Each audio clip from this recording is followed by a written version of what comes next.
Hi everyone, my name is Dr. Harvi Millar, and this lecture video is on presenting data. We're going to do this in two parts, so let's get ready with part one. So when we collect data, we just have raw numbers. Most times when we look at the numbers, there's not a lot that we could tell from it unless we organize it in some form or fashion. So presenting data is extremely important if we want to be able to identify patterns in the data that begin to create what we call information. Data is just the raw numbers, but information is when we can make sense out of the data. So in this particular chapter, we'll talk a little bit about summarizing data for a categorical variable, summarizing data for quantitative variables, and then we will also talk about summarizing data when we have two variables using tables. So we call that cross-tabulation, and summarizing data for two variables using graphical displays.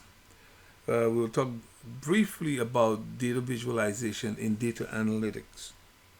So when we have categorical data, what do we mean by categorical data?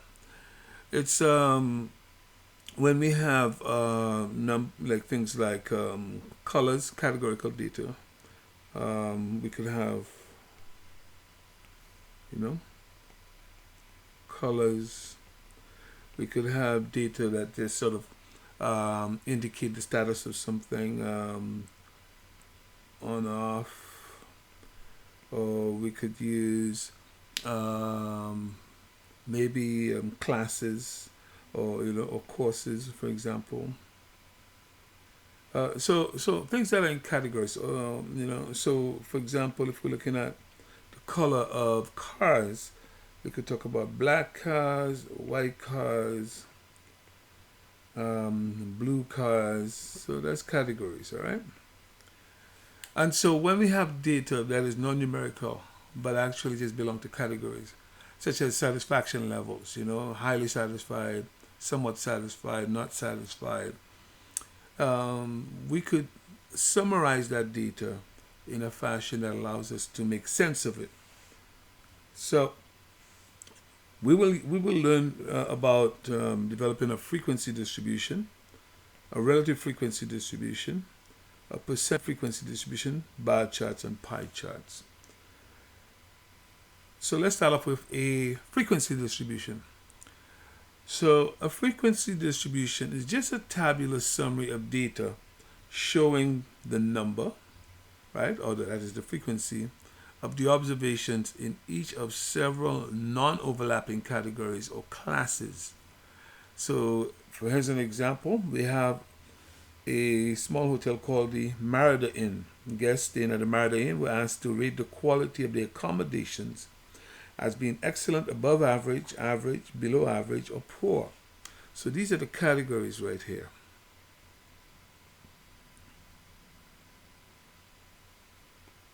And then we collect data. We found out of 20 people, 2 people said it was poor, 3 said it was above average, below average, 5 average, 9 above average, and 1 excellent. So that's an example there of a frequency distribution.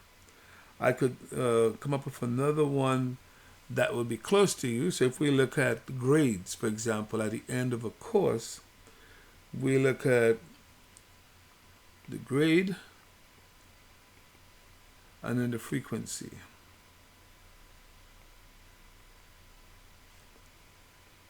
So our grades could be, let's assume no one fails. So we have D, we have C minus, C, C plus, B minus, B, B plus, etc., right?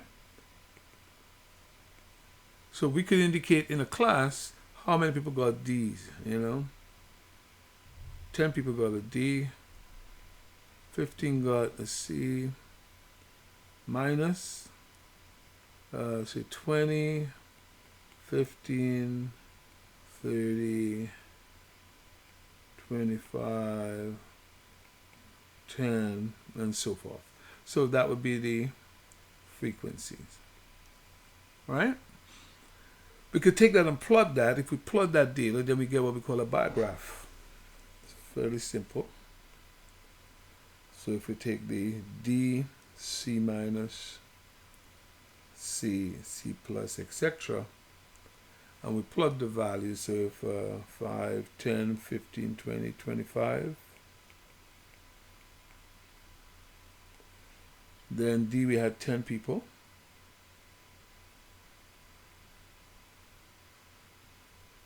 We had 15 people for C minus. We had 20 people for C. All right, 15 for C plus. So that's an example of a bar graph right here. All right, we're just showing in pictorial form the actual frequencies themselves. Okay, so in the case that we just looked at in terms of Meridian, we have the frequency, but now we could actually convert frequencies to relative frequencies. All right, and what do we mean by that? When we say relative, we mean relative to the number. So we convert it to a proportion or percentage. In this case, our sample size was 20. So if we go back to the data for a second, we will see that 2 people said it was poor. So the relative frequency in that case is really 2 over 20, which gives us 10%. So we're basically converting it to a percentage of the sample size. 10%, so that's the 2 that we had there. Obviously, this would be 3. This would be 5 5s are 25. This must have been 5, 9, and 1, right?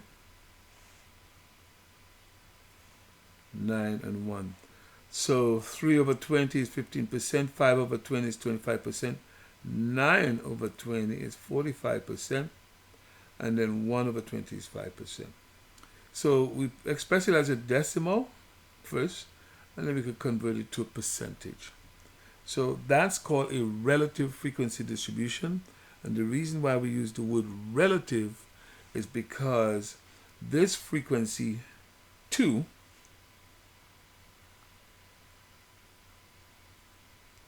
is relative to the sample size 20, 2 over 20.1, all right? And so here, if we actually plot the numbers on a graph, that's essentially what a bar chart looks like. So a bar chart is a graphical display for depicting qualitative data. A frequency, relative frequency, or percent frequency scale can be used for the other axis, usually the vertical axis, all right? So the y-axis. Using a bar of fixed width drawn above each class label, we extend the height appropriately. I showed you how I did that over here, where I extended the height based on the frequencies themselves.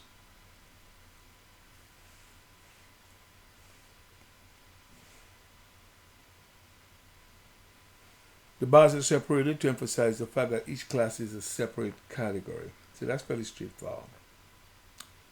Now, let me just mention, in terms of drawing bar graphs, the one that is usually most popular would be the percent frequency bar graph. And why is that? Because the scale just always go from 1 to 100. Whereas if you're actually just drawing the bar graph itself, the scale will depend on the sample size. So if you have 10,000, your scale has to go to 10,000. 15,000, 15,000. But if you now express it as a relative frequency, then the numbers go between 0 and 1, or between 0 and 100%.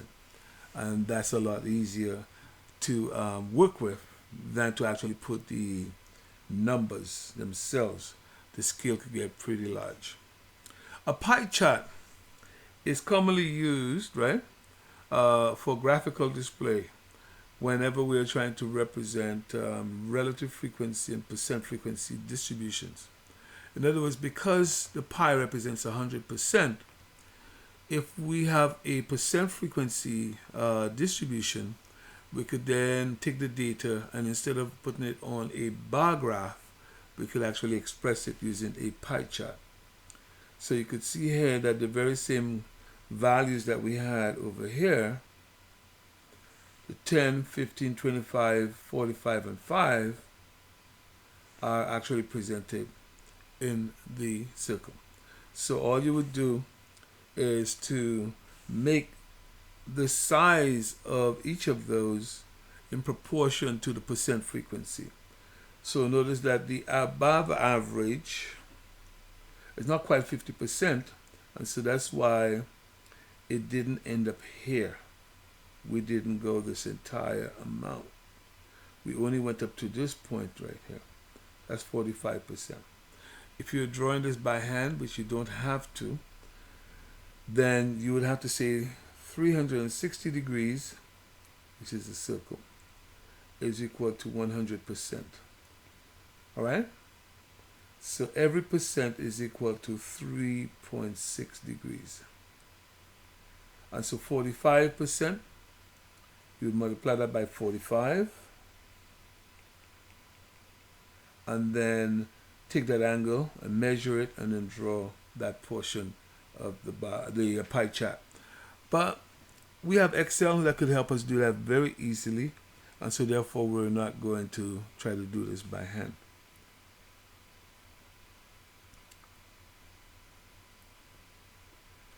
So here's the example. Again, I think this is pretty much the same data. So we're just expressing, we're just simply expressing the data in the form of a pie chart. Half of the customers surveyed gave Marriott a quality rating of above average or excellent. Look at the left side of the pie. This might please the manager, right? For each customer who gave an excellent rating, there were 2 customers who gave a poor rating, and so on. So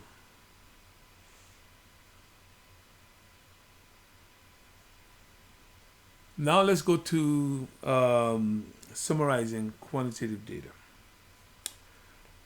So we could also have a frequency distribution, also a relative frequency and percent frequency distribution, something called a dot plot, histogram, cumulative distributions, and stem and leaf displays. So let's go through each one of those.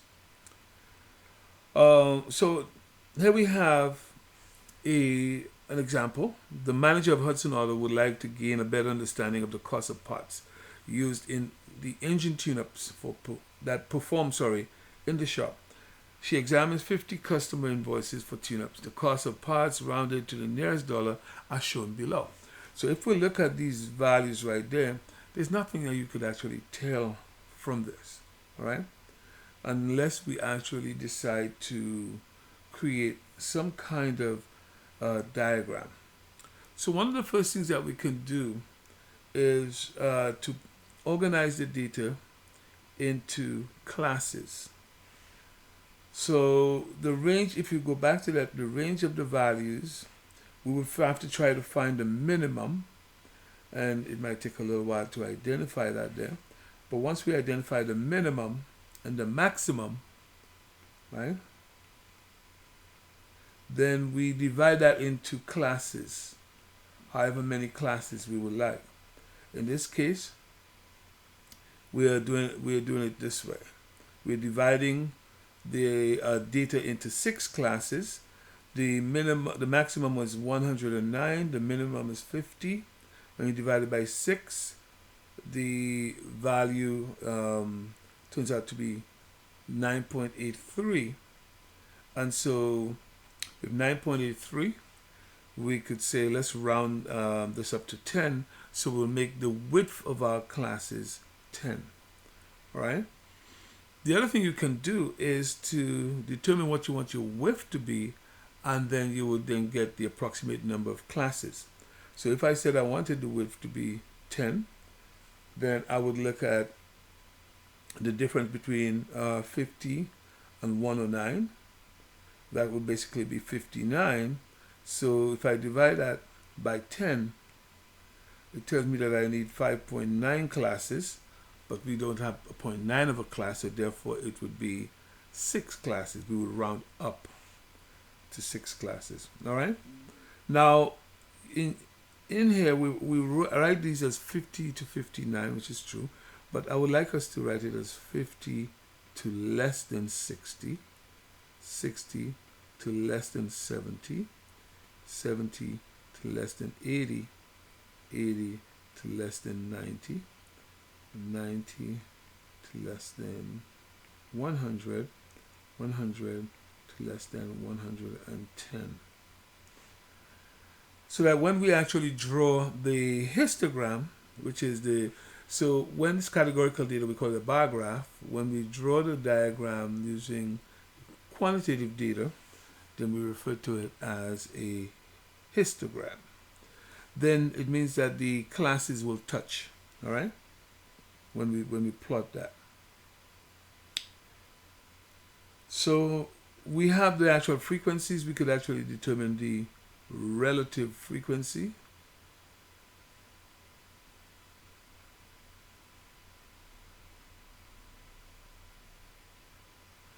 And since 50 is the total amount, so we could, with 2 over 50 is 0.04, 13 is 0.26, 0.32, 0.14, you have to just multiply each of them by 2, for 0.14, 0.10, right?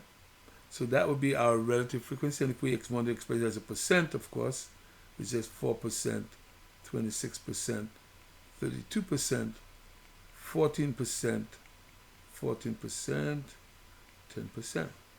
And then we could go ahead and draw the appropriate diagrams, right? So you could see here the percentages. All right. Once we have that, we could begin to interpret the data. Only 4% of the parts are in the $50 to less than $60 category. 30% of them are under $70. That's if we add up these two categories right here. So under 70, 30% of them are under 70. You could say now 28 plus 10, 38% of them are over $80 or more, right? So 80 plus dollars. So you could use the data to kind of tell you certain things. All right. Now, if we were to, let me plot this for you. If we were to plot that, we would take the X scale and do something like this. Let's start off at, we know 50 is our smallest value. 50, 60, 70, 80, 90, and then 5, 10, 15, 20. No, let's go with 10%. I'll have to do too many of them. So we'll just go with 10, 20, 30, 40, 50, 60. We don't need to go beyond that. 10%, 20%, 30, 40, 50, 60. So between 50 and less than 60 is 4%. This is 5, so it will be something like about here. Between 60 and 70, it is 26%. So we will have to go up to here, 25, 26. Of course, I'm not drawing this accurately. Then we go to 32% between 70 and 80. Right? And then 80 and 90, we have 14%. Somewhere down here. All right, so we could continue drawing the rest, but that would be called a histogram.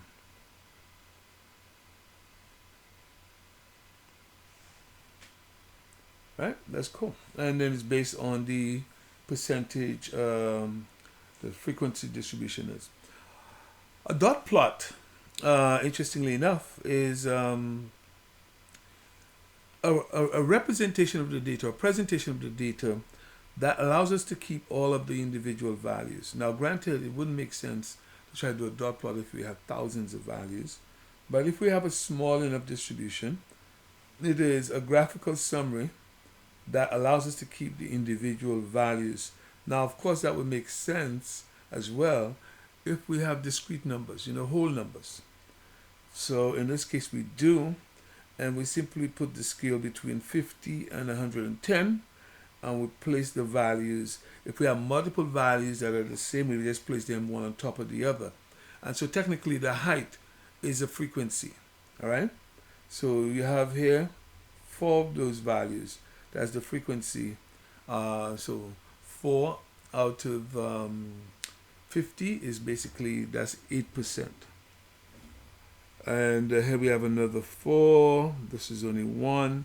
And so we could actually convert that to a frequency. But what you realize is that you have a value pretty much for every single value between 50 and 110.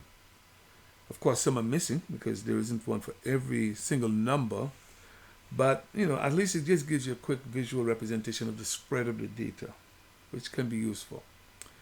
So histogram, when we have a variable of interest that is placed on the horizontal axis, and that variable is actually quantitative, then we do exactly what looks like a bar graph, but because the values are quantitative, we refer to it as a histogram.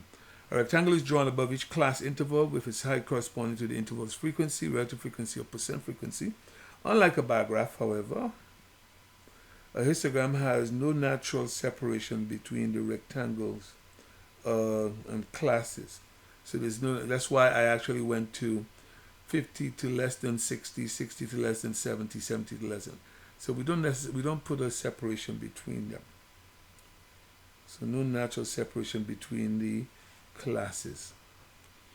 All right. Now, remember we said that the reason why we want to present data is because it gives us some information. So if I were to look at this, it's not quite symmetrical. It is slightly skewed to the right. So it's right skewed. What does that mean? It means that we have a couple of large costs right here. But the bulk of the costs lie in between $60 and $80. That's where the bulk of the costs are. So if you're trying to give someone an estimate as to what the parts would cost, you could say it's likely to be somewhere between $60 and $80. But it can go as high as $110 for the tune-up, okay? So if we look at these histograms, we could look at their shape, and as I was trying to allude to, we could determine if there's some kind of skewness in the data. When we have lots of values, when we have values that are very low, we have a number of those, not lots of them, but enough of them, there is a tendency to be left skewed. So we have these values, not very high frequency, but they extend out to the left, away from the center, some center somewhere around here. Then we refer to that as being left skewed. When it is nice and symmetrical like this, so it's symmetric, that's in like the normal distribution, which we will learn about. And in this case, we have a few but very large values, and therefore it is right skewed. Okay, a few very small values, left skewed. Few very large values, right skewed. And then if we have this sort of diagram, we call that symmetrical. Cumulative distributions are useful. They're useful because they help us to describe the data in other ways as well. So taking the same auto repair, right, we could say And remember, I want to go the other way, which is to say less than $60, less than 70, less than 80. See, this one includes the 79, so I could just say less than 80, less than 90, less than 100, less than 110. So if you notice, if I say less than 60, it just includes this category, right? So 4%. But if I say less than 70, it will include both of these categories, which would be the 30% and the 26%, sorry, and the 4%, which would give us a 30%. All right. And then, of course, we add the next category and so on and so on and so on. So after we've computed the cumulative frequencies, then we could actually use this data to tell us, 76% of the costs are below $90, and 90% of the costs are less than $100, or we could say 10% of them are above $99, or $100 or more.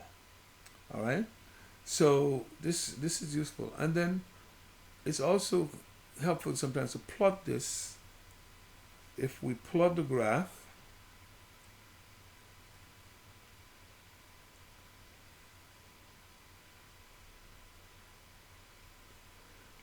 so it's a relative frequency, it's a cumulative relative frequency graph. So going 10, 20, 30, 40, 50, 60, 70, 80, 90, 100. Yes, I mean, giving us space. 10%, 20%, 30, 40, 50, 60, 70, 80, 90, 100. And then we are going from 50 to 60 to 70 to 80 to 90 to 100, 110.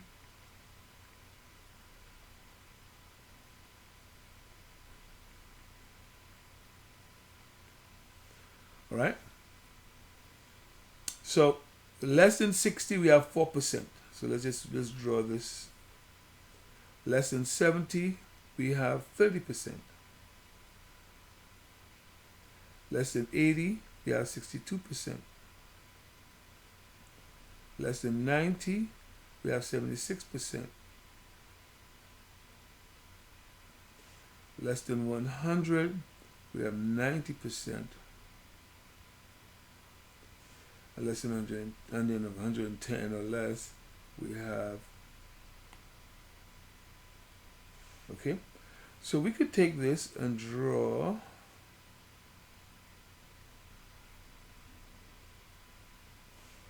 okay, we refer to that as an ogive, or a line graph, which is a line graph of the cumulative relative frequency. All right, and we could use it to do estimates. We could say, well, what's the what percentage of the costs are less than $75? Similarly, I've done this properly. That's 45, so maybe 43% or thereabout, or 42%. So we could claim that about 42% of the costs are less than or equal to $75. Now we don't have that in the table, but we could use the line to estimate that for us. What percentage is less than $65? About 15%. Yeah. All right, so that's an ogive, which can be quite useful. Let's talk about another way of displaying data. We call it a stem and leaf plot. So a stem and leaf display shows both the rank order and the shape of the distribution of the data. It is similar to a histogram on its side, but it has the advantage of showing the actual data values. The leading digits of each data item are arranged to the left of a vertical line, and we refer to those as the stems. To the right of the vertical line, we record the last digit of each item in the rank order, and we call that the leaves. So each line, row in the display is referred to as a stem. Each digit on the stem is referred to as a leaf. All right? And so we took, the numbers went from 50 to 109. So we took the very first digit as the stems, and then each of the values, the second digit, we actually use them as the leaves. So when you look at this data, it tells you had a 52, you had 57, you had 62, right?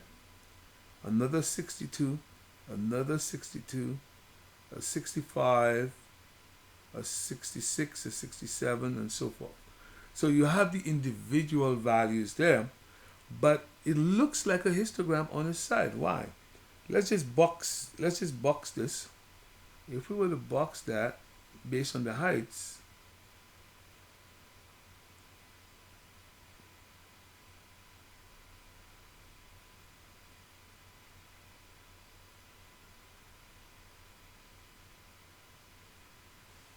so if you turn that on the side, that looks like a histogram. And what's the frequency for the first class right here? 2. What's the frequency? Well, let me just, it's a little too light. Let's go to the black. The frequency for the first class there is 2.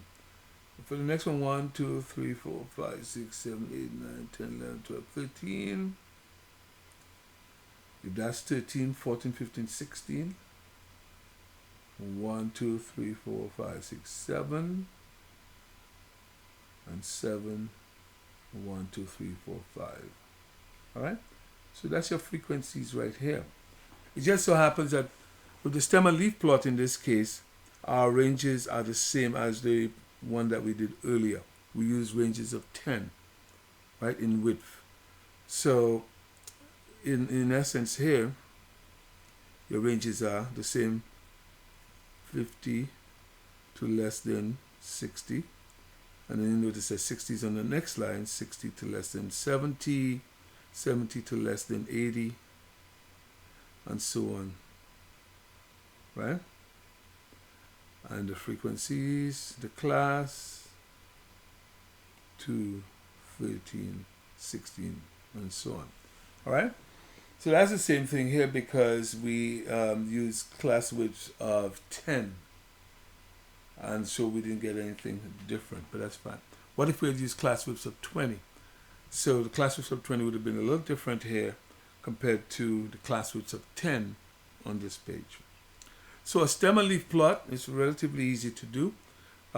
Usually if you have a large enough set of data, you do it in 2 steps. You just take the data as is. So for example, if I had 42, 48, 56, 64, 51, 59, 47, 63, 61, 62. Okay, so if I were to do a stem and leaf plot for this, my numbers go from 40 something to 60 something, so it would be 4, 5, and 6. First thing I would do is just put the numbers as they come. 42, 48, 56, 64, 51, 59, 47, 63, 61, 62. So if you look at that, that is unordered. So we refer to that as an unordered plot. It's an unordered plot. And so now we will order it by doing exactly the same thing here in terms of the stems, 5 and 6. But now we will order the leaves. So it will be 2, 7, and 8. And then it will be 1, 6, and 9. 1, 2, 3, and 4. And now that is an ordered plot. This will be useful to us when we start to do things like find the mean, the median, the mode, but not so much the mean and the mode, but when we are finding the median, which requires that we have ordered data. So if we have data that we can draw a stem and leaf plot for it. It is easy enough to find the median, because we know the median is the middle value, so we would just determine what that is. In this case, I have 3 and 6 and 4, 10 numbers. So the median is between the 5th and 6th number. So I go 1, 2, 3, 4, 5, 6. It's between the 5th and the 6th number. So the median is between 6 and 9, which is 15 divided by 2. So the median for this case, I'm jumping ahead, is 7.5. Okay, so we will use the median. We will use this diagram to help us in our next chapter with finding the median. All right. There is this idea of a stretched stem and leaf display, where we could actually take the numbers, the leaves, and group them into two. So for example, we could decide that we want to take 50 and go from 50 to less than 55, 55 to less than 60.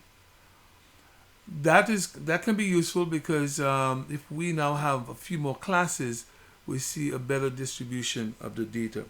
So we go from, whenever stem and value is stated twice, the first value corresponds to the leaf, and the second one, the first corresponds to leaf values of 0 to 4, and the second from 5 to 9. So if you did that, the range here would be basically 50 to 50, less than 55, sorry, not 55, but less than 55.